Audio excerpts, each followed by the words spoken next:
But look at verse 2. We see the next tent pole. We see the next marker. By this we know that we love the children of God when we love God and keep his commandments. So what does it mean to love God? What does it mean to love others? Well, what that actually looks like is obeying God's word. And so this next marker, this next tent pole of genuine salvation is obedience to God and his commandments. We have to be obedient. Love is not something we just say. Love is a verb. It carries along with it action, right? It's not enough just to look at God and say, I love God. It's not enough to look at God and say, I know God. You have to actually be obedient to God.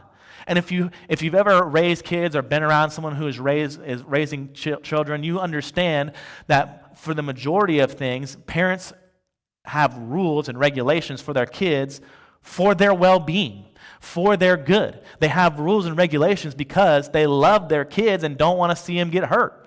You think about a kid who the parent says, listen, I'm on this stove. This thing is going to light up red. Do not touch it.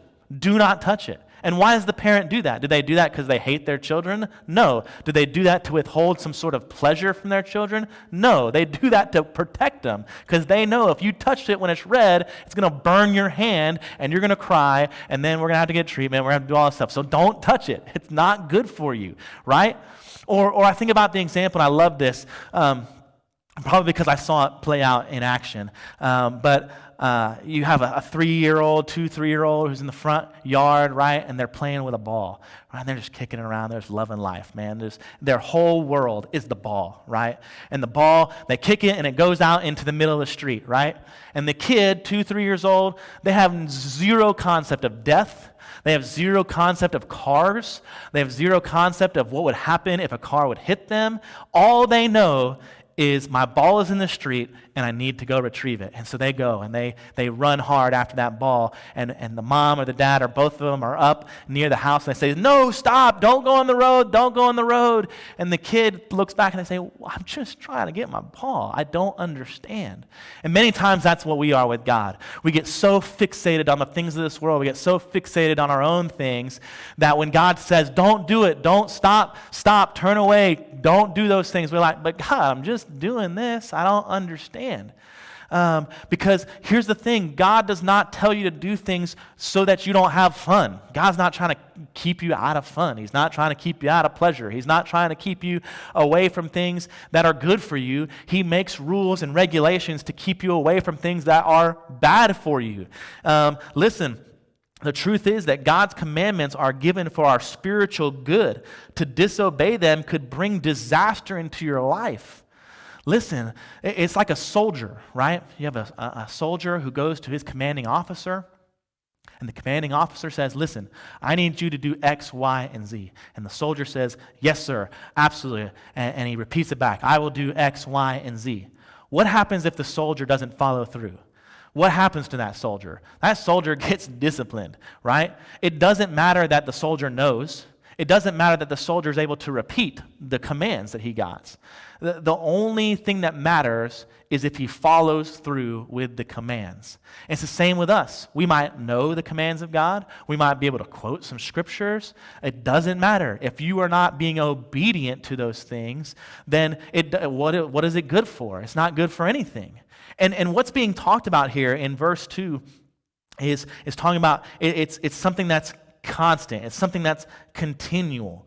The present tense here indicates that believers' obedience is to be continuous. It's always going to be our direction, even if it's not our perfection. Because obviously, you and I are sinners, and we're not going to always 100% do the things that God has called us to do. But it should be the direction of our life, even if we get off track every once in a while. The obedience that characterizes a true child of God, someone who has the real thing. It's not external. It's not ritualistic. It's not legalistic compliance. It's not unwilling, partial, inconsistent, or grudging. Loving obedience is from the heart, willing, total, constant, and joyful. That's how we are to approach being obedient to God. It comes out of love. Now, John continues here. Look at what it says in verse 3. For this is the love of God, that we keep his commandments, and his commandments are not burdensome. All right? Now, I'd be lying to you if I said that following the commandments of God is easy. That's not the case. Following the commandments of God is hard because you're a sinner and you want the world to revolve around you, all right? And every day you have to wake up and say, no, I'm not the one in charge. God's the one in charge. And that's tough. That's difficult. If it's not difficult for you, hooray, but it's difficult for me, all right? And it is tough to wake up every day and surrender to the things of God. But it doesn't have to be a burden. It doesn't have to be something that weighs us down. The Pharisees followed the Mosaic Law. The Mosaic Law had like 700-something laws, and then the Pharisees added laws so that you could not, you could be doubly safe from falling into any of these other traps, right? And with all these extra created laws and all these 700 laws, the law was a burden to keep. It's why not a lot of people in Jesus' time really focused on keeping the law, because it was a burden. It was tough. So Jesus, he looks at those that are around him. He looks at those who had been under the Mosaic law, and he says this in Matthew chapter 11, verses 28 through 30. You might have heard it before, but I'll read it to you. It says, "Come to me, all you who labor and are heavy laden, for I will give you rest. Take my yoke upon you and learn from me, for I am gentle and lowly in heart, and you will find rest for your souls. For my yoke is easy and my burden is light." And I love this picture. This is such a cool picture. And I don't know if we have any farmers here, but if you're a farmer today, you probably have some sort of technology that farms your crops. But back in this day, they would get their cattle together. It would either be like ox or cows or goats or some sort of animal, right? And they would bind them together around their necks with something called a yoke. And that yoke would go around them, and as they moved, the farmer would be able to plow his fields, all right? And this yoke would bind these two animals together. What's really cool here is Jesus is telling the people that are listening, and he tells you and he tells me, get in my yoke. I'm in the yoke with you. I'll teach you. I'll help you. I'll give you the strength. I'll give you the grace to do everything that I've commanded you to do if I am in your yoke.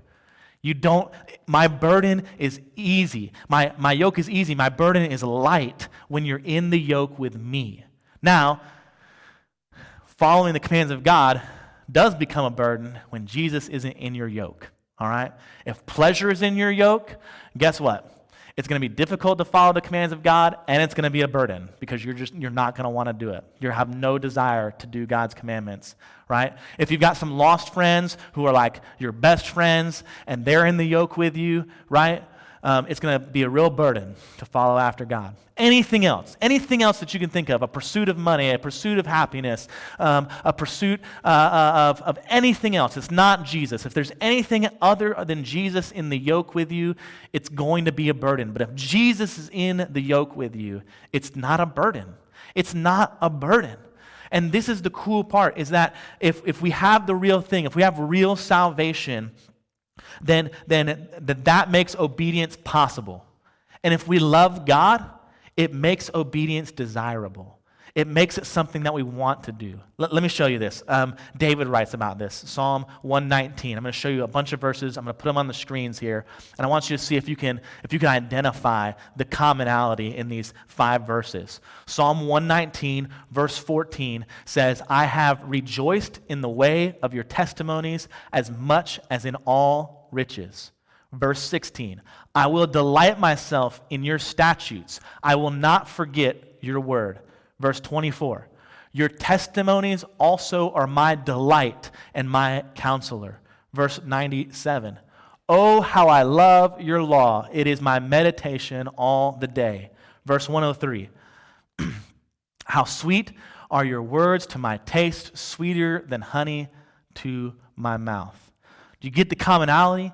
It is a delight for David to follow the commands of God. It is a delight for David to do the things that God has commanded him to do. Why? Because God is with him. God is giving him the strength and the grace to do these things. And he provides that for you, and he provides that for me. He says, listen, if Jesus is in the yoke with you, you don't have to, these things aren't going to be a burden.